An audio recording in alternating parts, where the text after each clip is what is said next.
नमस्कार दोस्तों, स्वागत है आपका अपने परिवार टेक विद रोजगार में। उम्मीद है शानदार, जिंदाबाद, ज़बरदस्त होंगे और अपनी तैयारी बेहतरीन तरीके से कर रहे होंगे, क्योंकि आप जानते हैं यूपी पुलिस री एग्ज़ाम आपका बहुत जल्द और बहुत निकट है। जो बोर्ड की तैयारियां हैं वो बहुत तेज़ी से हैं। अगस्त में कराने की परीक्षा तैयारी है बिल्कुल, तो आप तैयार रहें। और ऐसे ही वीडियो प्राप्त करने के लिए चैनल को सब्सक्राइब करके बेल आइकन ज़रूर दबा लें, ताकि आपको कोई भी वीडियो अपलोड होता है आप तक पहुंचता रहे, उसका नोटिफिकेशन आप तक पहुंचता रहे और समय से आप उसको चीज़ को कवर कर सकें। तो आज हम इस वीडियो में कवर करेंगे 40 क्वेश्चन। जो प्रैक्टिस सेट है वो हूबहू आपका GK GS, Uttar Pradesh GK, इन सब से मिक्स है, सब में मिक्स है। तो चैनल को सब्सक्राइब जरूर कर लें और अंत तक देखिएगा, आपको अच्छा खासा कंटेंट यहाँ से प्राप्त होगा। और प्रीवियस में वीडियो आपने नहीं देखे हैं तो प्रीवियस में वीडियो जाकर देख लीजिए। इसके वीडियो के डिस्क्रिप्शन बॉक्स में अन्य वीडियो के लिंक आपके डिस्क्रिप्शन बॉक्स में मिल जाएंगे। तो देर न करते हुए वीडियो में चलते हैं। लाइक कर दीजिए, दोस्तों के साथ शेयर कर दीजिए, ठीक है। फटाफट ये काम कर दीजिए, फिर हम वीडियो में चलते हैं। तो देखिए, पहला क्वेश्चन है आपका, उत्तर प्रदेश हिंदी संस्थान की स्थापना कब की गई थी? और हम इसके अन्य फैक्ट भी जानेंगे, सब कुछ इसको कवर करेंगे। उत्तर प्रदेश हिंदी संस्थान की स्थापना कब की गई थी? 1976 में। Option number B correct answer है। 1976 में उत्तर प्रदेश हिंदी संस्थान की स्थापना की गई। इसके अन्य फैक्ट क्या हैं? ये भारतीय पुरस्कार उत्तर प्रदेश हिंदी संस्थान का सबसे बड़ा साहित्यिक पुरस्कार है और यह पुरस्कार उत्तर प्रदेश हिंदी संस्थान लखनऊ के माध्यम से साहित्यिक क्षेत्र में दिया जाता है। नेक्स्ट क्वेश्चन है, हर्यक वंश के किस शासक को कुणिक कहा जाता है? हर्यक वंश के अजातशत्रु को कहा जाता है। अजातशत्रु राइट आंसर है। Option number C correct answer है। हर्यक वंश का शासक था अजातशत्रु, इसी को कुणिक कहा जाता है। कुणिक, पितृहंता भी कहा जाता है, कुणिक भी कहा जाता है और इस वंश को पितृहंता वंश भी कहा जाता है। तो आप ये याद रखिए, फैक्ट को भी साथ में याद रखिए, कवर करते चलेंगे। नेक्स्ट क्वेश्चन है, वर्ष 1498 ईस्वी में वास्को डी गामा भारत पर कहाँ उतरा था? तो ये कहाँ पर उतरा था? कालीकट में उतरा था। जो वास्को डी गामा आया था भारत, वो कालीकट में उतरा था, जिसे खोज कहा जाता है भारत की। तो ये 1498 ईस्वी को वास्को डी गामा आया था। नेक्स्ट है, हड़प्पा सभ्यता का इनमें से कौन सा नगर 3 भागों में विभाजित था? तो कौन सा था 3 भागों में विभाजित? धौलावीरा।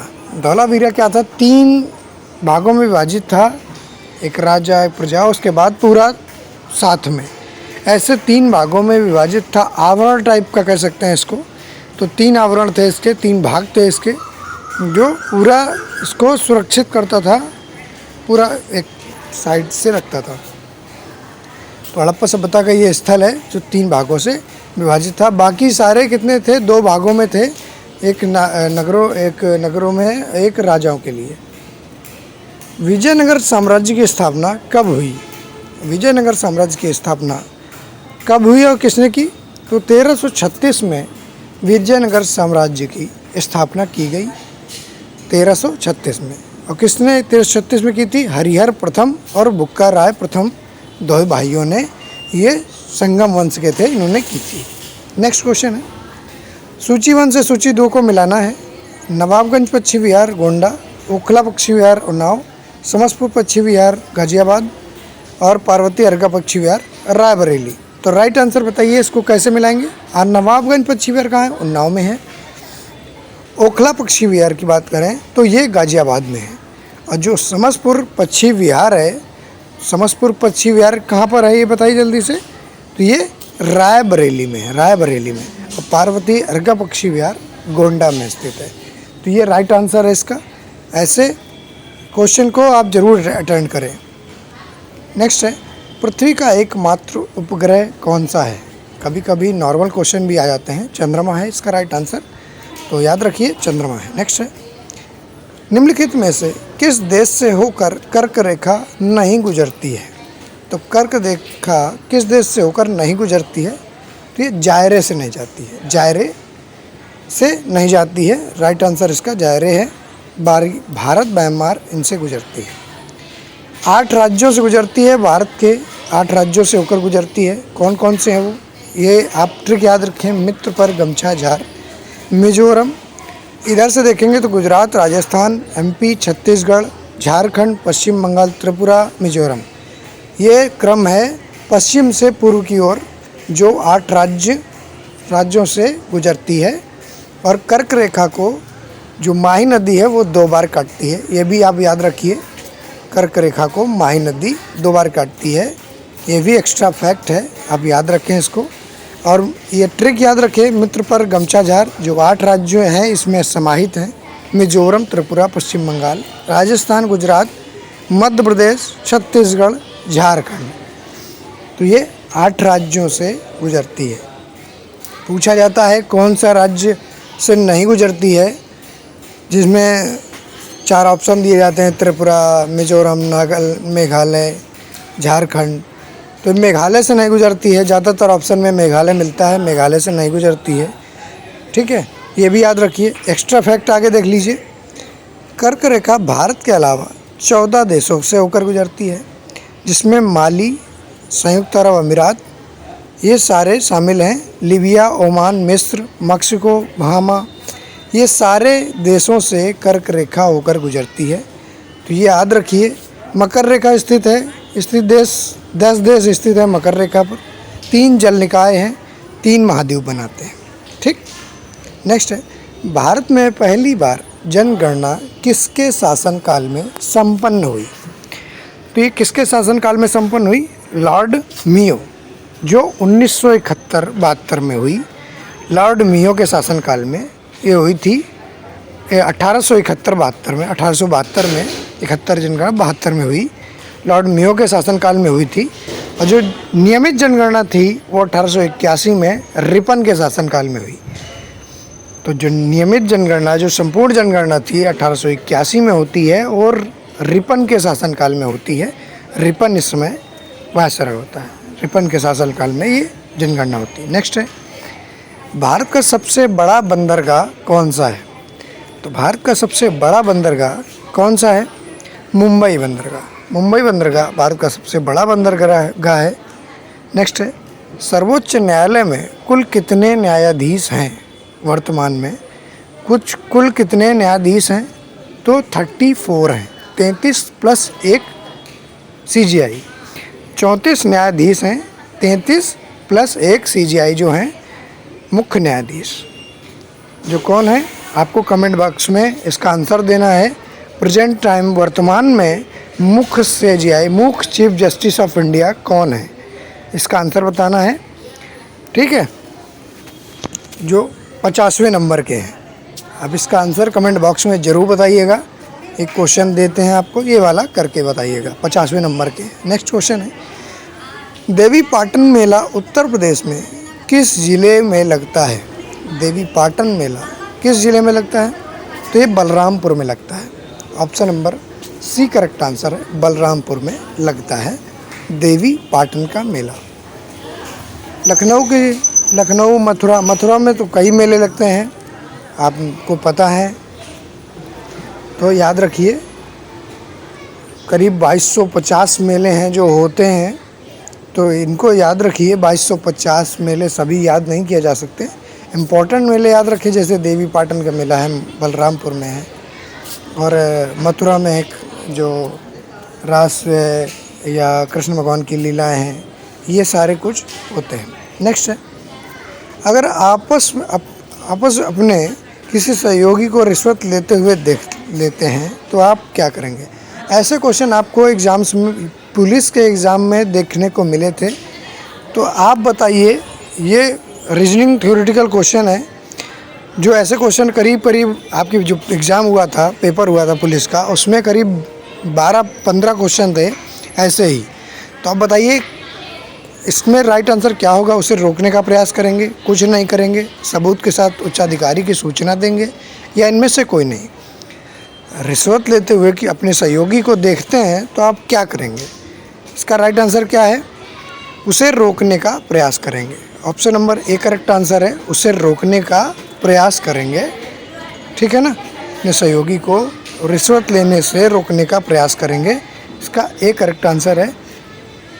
तो ऐसे क्वेश्चन आपको करने ही पड़ेंगे, आपसे पूछे जाते हैं क्वेश्चन, तर्क शक्ति है, तो याद रखिए। नेक्स्ट क्वेश्चन है, किस संशोधन द्वारा पंचायती राज से संबंधित प्रावधान संविधान में जोड़े गए थे? तो ये 73 अमेंडमेंट एक्ट था, 73वां संविधान संशोधन, जिसमें पंचायती राज को संवैधानिक दर्जा दिया गया 1992 में। 1992-93 का ये अधिनियम है, और इसमें एक 74वां संविधान संशोधन भी होता है जो नगरीय निकाय के लिए होता है, वो भी याद रखिए। नगरीय निकाय के लिए 74वां संविधान संशोधन किया जाता है, और 73वां पंचायती राज से संबंधित है, 1992-93। नेक्स्ट है, सूचना प्रौद्योगिकी अधिनियम 2000 कब लागू हुआ? IT एक्ट 2000 कब लागू हुआ? तो इसका आंसर बताइए जल्दी से। क्या आंसर है? 17 अक्टूबर 2000 को। 17 अक्टूबर 2000 को इंफॉर्मेशन टेक्नोलॉजी एक्ट 2000 लागू होता है, 17 अक्टूबर को। नेक्स्ट है, अपराध नियंत्रण के लिए क्या क्या आवश्यक है? जन साधारण का सहयोग, क्षेत्रीय नेताओं का मार्गदर्शन एवं अनुसरण, कानून का कड़ाई से पालन, सरकारी एवं विभागीय नीतियाँ। तो पहला, तीसरा, चौथा ये बिल्कुल सही है। कानून अपराध नियंत्रण के लिए सही है, नेताओं का मार्गदर्शन जरूरी नहीं है, ठीक है। ये अपराध नियंत्रण के जो पहला है, तीसरा है जनसाधारण, कानून का कड़ाई से पालन और सरकारी विभागीय नीतियाँ सही होंगी तो अपराध अपने आप नियंत्रण होगा। नेक्स्ट है, रानी लक्ष्मीबाई बांध किस नदी पर बना है? तो रानी लक्ष्मीबाई बांध बेतवा नदी पर बना है। Option number C correct answer है, बेतवा नदी पर बना है। बेतवा नदी का एक्स्ट्रा फैक्ट ये है कि ये हमीरपुर ज़िले में यमुना नदी से मिल जाती है। हमीरपुर ज़िले में यमुना नदी से मिल जाती है, किससे? यमुना से, ठीक है। बेतवा नदी पर रानी लक्ष्मीबाई बांध बना हुआ है, आप इसको याद रखें। नेक्स्ट क्वेश्चन पे चलते हैं। नेक्स्ट क्वेश्चन है आपका, सेशन को लाइक शेयर जरूर कर दीजिए। राष्ट्रपति और उपराष्ट्रपति दोनों पद रिक्त होने पर राष्ट्रपति के दायित्वों का निर्वहन कौन करेगा? यदि दोनों एक बार हो चुका है, जो सर्वोच्च न्यायालय का मुख्य न्यायाधीश होगा CJI, वो इन दायित्व राष्ट्रपति के दायित्वों का निर्वहन करेगा, ठीक है। एक बार हो चुका है, आपको पता होगा, जब दोनों ही एब्सेंट थे तो सुप्रीम कोर्ट के CJI ने ये निर्वहन किया था आर्टिकल 124 के तहत। आर्टिकल 124 तो एक बार ये हो चुका है। और कौन बने थे राष्ट्रपति पहले जो CJI थे? बताइएगा कमेंट बॉक्स में। भारतीय संविधान में मौलिक कर्तव्य किस देश से लिया गया है? तो ये सोवियत संघ, रूस जिसे कहते हैं, प्रेजेंट टाइम में रूस है, 1991 में टूटा है, रूस है। सोवियत संघ से फंडामेंटल ड्यूटी ली गई हैं, सोवियत संघ रूस से। USSR 1991-92 में टूटकर वो रूस बना है, उसको याद रखिए। ये तो ये जो है क्या नाम है, मौलिक अधिकार, जो मौलिक कर्तव्य हैं वो 10 मौलिक कर्तव्य हैं, प्रेजेंट टाइम में 12 हैं, इनको आप याद रखिए। जो मूल संविधान में ये भाग नहीं था, बाद में इसको 42वें संविधान संशोधन से इसको जोड़ा गया है, भाग 4A में जोड़ा गया है, और 51 आर्टिकल जो है, आर्टिकल 51A 51A में जोड़ा गया है। उत्तर प्रदेश का सबसे बड़ा वन्यजीव विहार है, बताइए जल्दी से।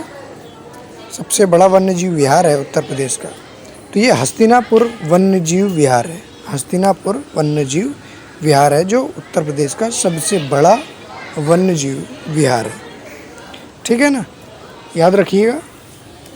चंद्रप्रभा, किशनपुर, ये सारे ही उत्तर प्रदेश के हैं, लेकिन सबसे बड़ा कौन सा है? हस्तिनापुर। मेरठ। एक निबल कितने बिटों के बराबर होता है?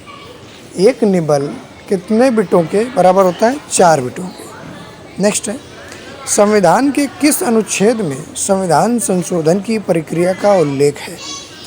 तो ये कौन सा अनुच्छेद है? अनुच्छेद 368, 368 में संविधान संशोधन की प्रक्रिया का उल्लेख है। नेक्स्ट है, भाषाई आधार पर गठित भारत का प्रथम राज्य कौन सा है? कौन सा था? तो भाषाई आधार पर पहला राज्य था कौन सा? इसको बताइए जल्दी से, करेक्ट आंसर क्या होगा? तो ये Andhra Pradesh, option number B correct answer है। आंध्र प्रदेश भाषाई आधार पर गठित पहला राज्य था। उसके बाद राज्य पुनर्गठन आयोग बना और फिर सभी को नए सिरे से गठन किया गया। नेक्स्ट है, गामा किरणों की खोज किसने की? तो ये रदरफोर्ड ने की। गामा किरणों की खोज रदरफोर्ड ने। कुनैन किस पौधे से प्राप्त होता है? कुनैन किस पौधे से प्राप्त होता है? सिनकोना से। सिनकोना एक पौधा होता है, उससे कुनैन प्राप्त की जाती है। Option number B correct answer है, कुनैन प्राप्त होती है। नेक्स्ट क्वेश्चन है, पिट्यूटरी जो ग्रंथि है कहाँ स्थित होती है? पिट्यूटरी ग्लैंड जो होती है वो कहाँ पर स्थित होती है? बताइए जल्दी से। मस्तिष्क में होती है। Option number A correct answer है, मस्तिष्क। नेक्स्ट क्वेश्चन है, नेक्स्ट क्वेश्चन चलते हैं। मानव शरीर में यूरिया का निर्माण कहाँ पर होता है? तो मानव शरीर में यूरिया का निर्माण यकृत में होता है। यकृत में होता है। Option number B correct answer है। इसका फैक्ट देखिए। नेक्स्ट क्वेश्चन पहले देखिए, निम्न में से किससे उत्तर प्रदेश की सीमा नहीं लगती है? नहीं को जरूर याद रखिए, जहाँ नहीं पूछा जाता है वहाँ क्वेश्चन गलत होने के चांसेस ज़्यादा होते हैं। तो कहाँ किस राज्य से उत्तर प्रदेश की सीमा नहीं लगती है? तो आप देख सकते हैं, राजस्थान, हरियाणा, झारखंड, छत्तीसगढ़, मध्य प्रदेश, बिहार। पंजाब से ये सीमा साझा नहीं करता है उत्तर प्रदेश। बिहार, हरियाणा, राजस्थान, झारखंड, मध्य प्रदेश, हिमाचल प्रदेश, उत्तराखंड, छत्तीसगढ़, ये सारे ही राज्य सीमा साझा करते हैं। और एकमात्र केंद्र शासित प्रदेश है दिल्ली, वो भी अपनी सीमा साझा करता है। याद रखिए, जो 8 राज्य प्लस 1 यूटी मतलब टोटल 9 जो राज्य और केंद्र शासित प्रदेश हैं वो उत्तर प्रदेश की सीमा से लगते हैं। याद रखिए, ये मैप है। आप मैप को मैप पर अध्ययन जरूर किया करिए। मैप से चीज़ें क्लियर हो जाती हैं कि साइड में कौन है, किससे सीमा लगती है। एक देश लगता है, वो देश कौन सा है? कौन सा देश है वो? नेपाल। नेपाल देश है जिससे उत्तर प्रदेश की सीमा लगती है। 8 राज्य हैं, आपको बता दिए 8 राज्य हैं और क्या है? एक यूटी है। नेक्स्ट क्वेश्चन है, उत्तर प्रदेश का सबसे उत्तरी ज़िला कौन सा है? सबसे उत्तरी ज़िला उत्तर प्रदेश का कौन सा है? सहारनपुर। सहारनपुर क्या है? सबसे उत्तरी ज़िला है जो उत्तर प्रदेश का है। उत्तर प्रदेश का सहारनपुर सबसे उत्तरी ज़िला है। ऐसे ही दक्षिणी ज़िला है सोनभद्र, उसको याद रखिए। उत्तरी ज़िला है, उत्तरी कह रहा हूँ, पूर्वी ज़िला है बलिया, उसको याद रखिए। पूर्वी ज़िला बलिया है, दक्षिणी ज़िला सोनभद्र है। और जो पश्चिमी ज़िला है वो कौन है? शामली है। पश्चिमी ज़िला शामली, याद रखिए। उत्तरी सहारनपुर, पूर्वी बलिया और जो पश्चिमी है वो शामली और दक्षिणी सोनभद्र। दक्षिणी कौन है? सोनभद्र डिस्ट्रिक्ट है दक्षिणी जिला। नेक्स्ट क्वेश्चन पे चलते हैं, प्रकाश वर्ष किसकी इकाई है? तो प्रकाश वर्ष किसकी इकाई है? तो ये दूरी की इकाई है। प्रकाश वर्ष दूरी की इकाई है। ये हमने चार्ट दिया हुआ है, चार्ट में आपको नहीं दिख रहा होगा, आप एक बार जूम करके क्वालिटी बढ़ा के एक बार देखिएगा, ये दिखाई देगा। ठीक है, तो नेक्स्ट क्वेश्चन है, विश्व बैंक का मुख्यालय कहाँ स्थित है? विश्व बैंक का मुख्यालय कहाँ पर स्थित है? World bank, Washington DC. Option number A correct answer है और वाशिंगटन डीसी में ये मुख्यालय स्थित है। 1944 में इसकी स्थापना हुई थी वर्ल्ड बैंक की और तब से ये वाशिंगटन डीसी में ये स्थित है। नेक्स्ट है, उत्तर प्रदेश पुलिस का मुख्यालय किस शहर में स्थित है? पुलिस का पेपर दे रहे हैं तो बताइए मुख्यालय Lucknow. Option number B correct answer है। ये मुख्यालय पुलिस का लखनऊ में स्थित है। नेक्स्ट क्वेश्चन चलते हैं। राष्ट्रीय विकास परिषद का गठन किस वर्ष किया गया था? तो राष्ट्रीय विकास परिषद NDC कब किया गया था? इसका गठन 1952 में। Option number D correct answer है। 1952 में NDC नेशनल डेवलपमेंट काउंसिल का गठन किया गया था 1952 में। समय ठीक है ना। उसके बाद नेक्स्ट क्वेश्चन, उत्तर प्रदेश को पूर्व में किस नाम से जाना जाता था? तो उत्तर प्रदेश को पूर्व में क्या कहा जाता था? United province. इसके कई बार नाम बदले हैं, कई बार नाम चेंज हुए हैं। अवध आर्य प्रांत भी था, यूनाइटेड प्रोविंस, फिर उत्तर प्रदेश। उत्तर प्रदेश 1950 से उत्तर प्रदेश है। उससे पहले यूनाइटेड प्रोविंस था, उससे पहले अवध आगरा प्रांत था। तो ये सारे उत्तर प्रदेश के नाम हैं। तो ये नाम समय समय पर परिवर्तित होते हुए हैं। तो याद रखिए 24 जनवरी को उत्तर प्रदेश का स्थापना दिवस मनाया जाता है। 24 जनवरी को उत्तर प्रदेश का स्थापना दिवस, क्योंकि 24 जनवरी 1950 में इसका नामकरण किया, नाम बदला था, नाम चेंज होकर बना था। नेक्स्ट है, राज्यसभा का पदेन अध्यक्ष होता है। राज्यसभा का पदेन अध्यक्ष कौन होता है? तो ये उपराष्ट्रपति होता है। Option number B correct answer है। उपराष्ट्रपति होता है। 64 में उल्लेख है, आर्टिकल 64 में इसका उल्लेख है कि भारत का उपराष्ट्रपति होगा जो राज्यसभा का पदेन सभापति अध्यक्ष होगा। प्रथम पंचवर्षीय योजना विकास के किस मॉडल पर आधारित थी? बताइए जल्दी से। तो ये 1951 में मॉडल हुआ, 1956 तक चली थी प्रथम पंचवर्षीय योजना, 1951 से 1956। और किस मॉडल पर आधारित थी? तो ये हेराल्ड डोमर मॉडल पर आधारित थी। हेराल्ड डोमर मॉडल पर आधारित थी। नेक्स्ट है, पापीकोंडा नेशनल पार्क कहाँ पर स्थित है? तो पापीकोंडा नेशनल पार्क कहाँ पर स्थित है? तो ये आंध्र प्रदेश में स्थित है। आंध्र प्रदेश में स्थित है पापीकोंडा नेशनल पार्क। पिछले एग्जाम पूछा गया था, 1978 में इसको स्थापित किया गया था। पापीकोंडा नेशनल पार्क को 1978 में स्थापित किया गया था। और ये क्वेश्चन आपका प्रीवियस में पूछा जा चुका है। उत्तर प्रदेश पुलिस में, पुलिस भर्ती में ही ये क्वेश्चन पूछा गया है। यूपी पेट में भी पूछा गया है क्वेश्चन। तो याद रखिए 1978 में पापीकोंडा नेशनल पार्क आंध्र प्रदेश में स्थापित किया गया था। ठीक है ना। नेक्स्ट क्वेश्चन, मुख्यमंत्री की नियुक्ति किसके द्वारा की जाती है? तो मुख्यमंत्री की नियुक्ति किसके द्वारा की जाती है? तो ये राज्यपाल के द्वारा की जाती है। ऑप्शन नंबर जो सी है हमारा वो बिल्कुल करेक्ट है। राज्यपाल के द्वारा मुख्यमंत्री की नियुक्ति की जाती है और ये सदन का नेता होता है। जो विधानसभा है उसका सदन का नेता होता है मुख्यमंत्री, और इसे राज्यपाल द्वारा नियुक्त किया जाता है। नेक्स्ट है, गांधी जी किस गोलमेज सम्मेलन में भाग लेने लंदन गए थे? तो कौन सा गोलमेज सम्मेलन था? दूसरा option number B correct answer है। द्वितीय गोलमेज सम्मेलन था जिसमें गांधी जी भाग लेने लंदन गए थे। द्वितीय गोलमेज सम्मेलन कब हुआ था? 1931 में।